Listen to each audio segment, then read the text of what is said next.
wanted to live quiet, normal lives. We thought we could find that here in Skull Mesa. When Solar showed up, didn't anyone oppose him? Just Prescott. Nobody tried to help him? Look at us! Do we look like soldiers?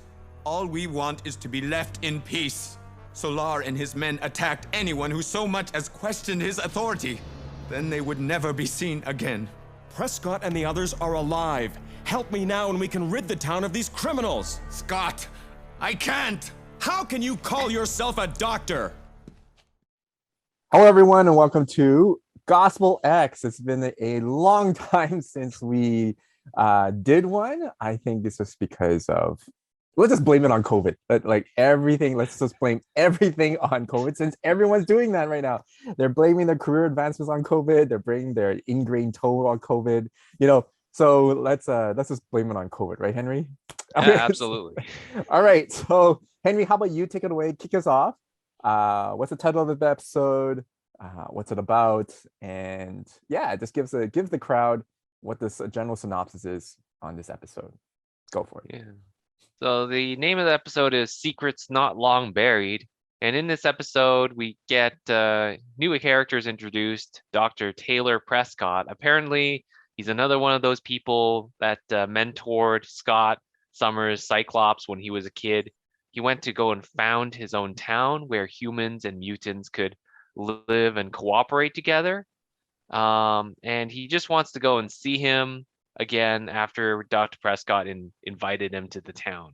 So, things happen. His plane gets shot down. He realizes the town has been occupied by a group of thugs, and the rest of the citizens of the town are unwilling to kind of step up and offer any kind of resistance to this gang led by Bill Braddock, also known as Solar, who is using the townspeople to mine gold under the town to make him rich.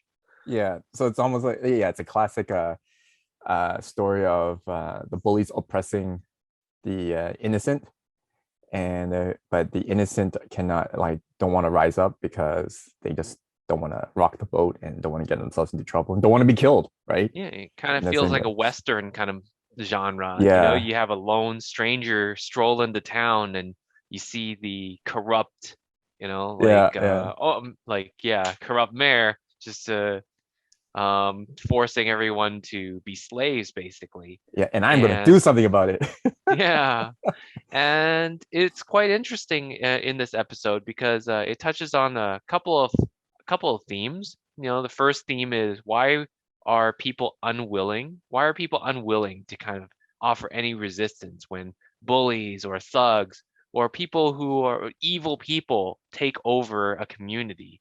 Why are they not willing to do that?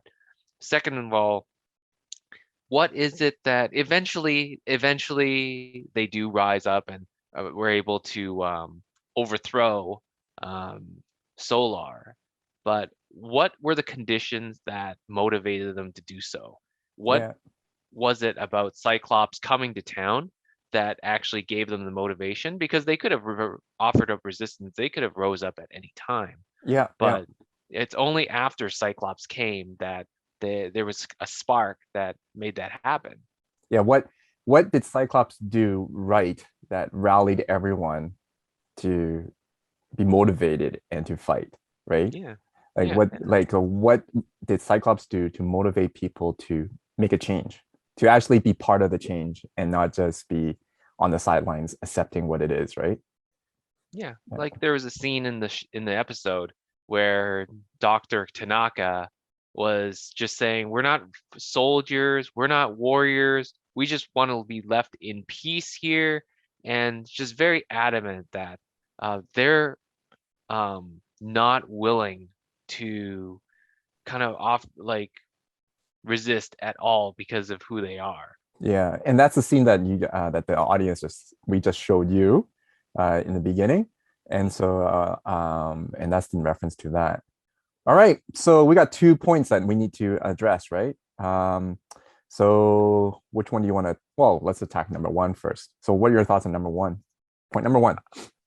Number one, I think people are just afraid. They're just afraid. And when you're afraid and there's consequences, and you're not Yeah, sure if people are going to go and stand up with you.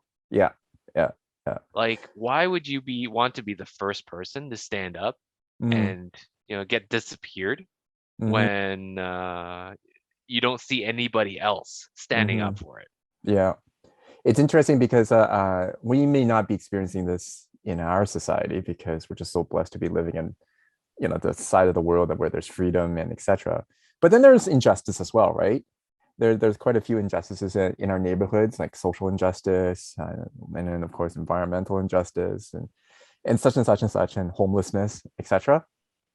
How come? So basically, we see it around. How come we do not take part in these changes, right? We know that there's a problem here, and how come we do not want to take part in it, be part of the change? And how come the folks who are being treated unjustly do not want to be part of the change as well, right?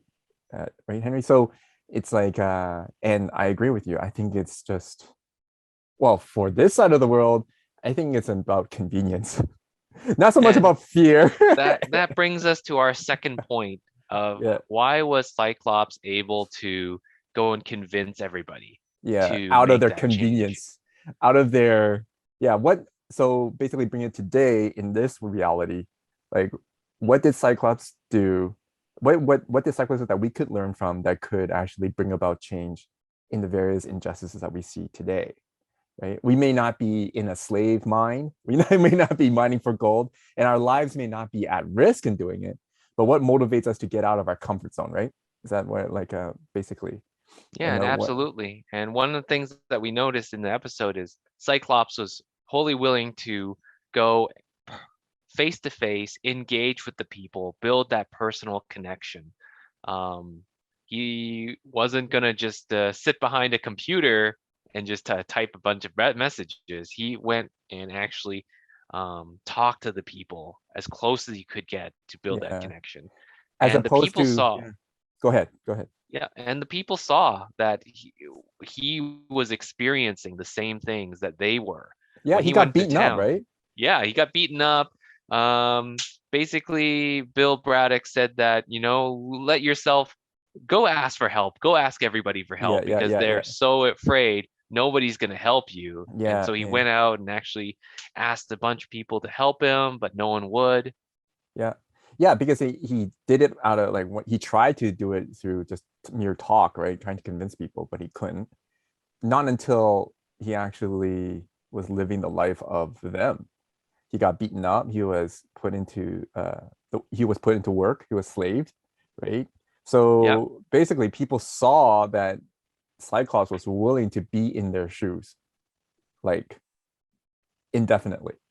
Cyclops was willing to be in their shoes indefinitely. So case in point, in reality check here, I was sharing with Henry today, just now, about me watching a bunch of on the news, from a bunch of organizations, good natured and good purposed organizations, trying to promote homeless advocacy, like, to solve homelessness.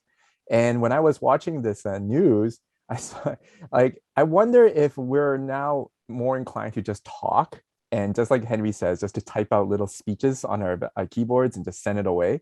Because what I saw was that the representatives from these homeless advocacy groups, they were wearing their Canada Goose jackets or Arc'teryx jackets. They were with their iPhones, reading their notes of their speech on their iPhones, and they're not cheap iPhones either. There's the 3 camera iPhones, so I know that they own these pro iPhones, right?